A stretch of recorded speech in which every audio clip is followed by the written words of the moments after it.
Akan datang satu masa, kata Nabi SAW. La yubalil mar'u. Orang itu sudah nggak peduli. Amin halalin iktasabahu amin haram. Orang itu nggak peduli. Hasil yang dia dapatkan itu halal atau haram. Yang penting dapat fulus. Dan sepertinya zaman itu sudah datang. Zaman di mana manusia tidak peduli dengan halal haram lagi. Padahal dia minta rizqan thayyiban. Berarti kalau ada rizq yang nggak thayyib, kita katakan apa? Na'udzubillah. Enggak. Anak tiap pagi minta sama Allah rizqan thayyiban. Yang ini nggak thayyib, kata dia. Oh, dari mana kau tahu nggak thayyib? Dari ilman nafi'an. Bukan saya tahu. Cara seperti ini cara-cara penipuan umpamanya. Cara sehara. Ahibati fillah, kalau kita bawa pulang haram, kita berikan kepada istri kita, kita kasihkan kepada anak-anak kita, nggak berkah hidup kita.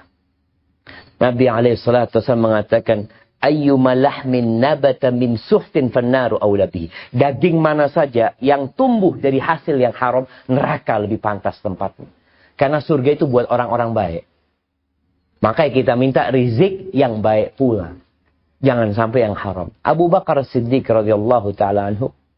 Pernah suatu hari, budaknya itu, atau mantan budaknya, ngasih makanan kepada Abu Bakar.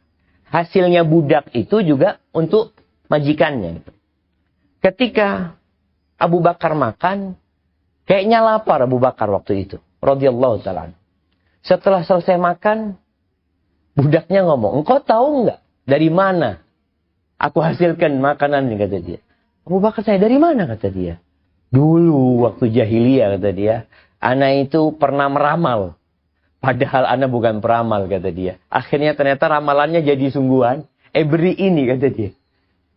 Itu sama Abu Bakar dimasukkan tangannya, dia muntahkan apa yang dia makan. Karena jangan sampai ada yang haram yang masuk ke kita. Manusia sekarang ini banyak terkena penyakit. Ada penyakit namanya istibta. Istibta.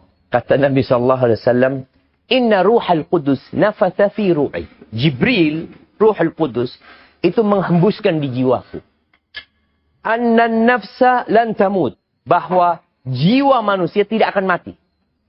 Sampai kapan? Hatta tastakmila rizqaha wa ajalaha. Sampai rizki dan ajalnya sempurna. Rizki dan ajalnya sempurna. Artinya kita nggak bakal limut sampai rizkinya habis. Makanya kadang-kala ada kejadian. Orang tua yang sakit parah tahu-tahu sehat. Ya. Di rumah sakit. Ya alhamdulillah Abah sudah enakan gitu ya. Anak-anak tanya, Abah kepingin apa Abah?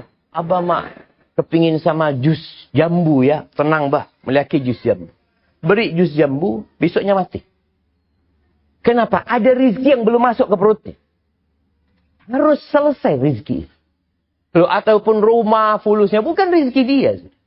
Karena rizki sejatinya, kata Nabi SAW, yang engkau makan, jadi kotoran, yang engkau pakai lalu usang, yang engkau sedekahkan. Sisanya punyanya orang. Sisanya punyanya orang. Dan terbukti banyak anak-anak yang dapat rizki dari orang tuanya. Karena memang bukan rizki orang tuanya. Lalu Nabi SAW mengatakan, Fa'ajmilu fit talab. Hendaklah kalian melakukan yang baik dalam mencari rizki itu. Lalu beliau mengatakan, Wala yastabti'annakum. Wala yahmilannakum istibta'u rizqin. Jangan sampai lambatnya rizki datang membuat kalian melakukan yang haram. Kan ada orang yang mengatakan, pusat nyari haram bagi dosa.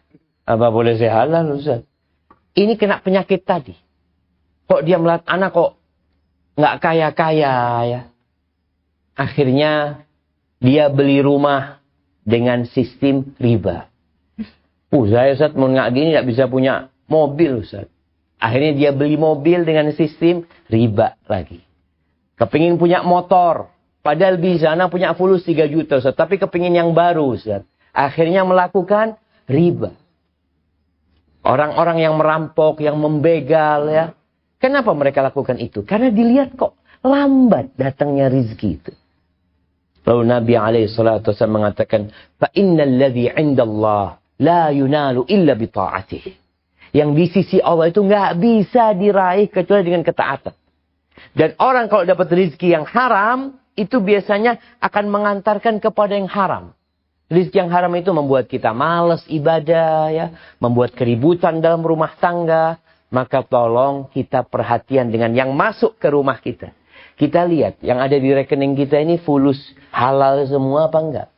Ada saya syubhat Ustaz, Pak keluar. Jangan sampai dimakan sama klien. Dan para istri jangan merongrong suaminya. Kepingin ini, kepingin itu. Yang membuat suaminya melakukan tindakan yang haram. Ada seorang istri yang mengatakan kepada suaminya, Bang, kita nih, anak sama anak-anak insya Allah kuat nahan lapar, Bang. Tapi ingat kita nggak kuat nahan api neraka. Sampai saya esambi itu haram. Kalau memang nggak dapat hasil, sudah pulang. Insya Allah kita kuat nahan lapar. Rasul SAW sering ke rumahnya, tanya, ada yang bisa dimakan? Kata istrinya, illal ma', nggak ada kecuali air. Ya sudah, hari ini aku puasa. Kalau gitu. Maka jangan sampai kita melakukan tindakan yang dimurkai Allah gara-gara kepingin cepat kaya, kepingin cepat sukses.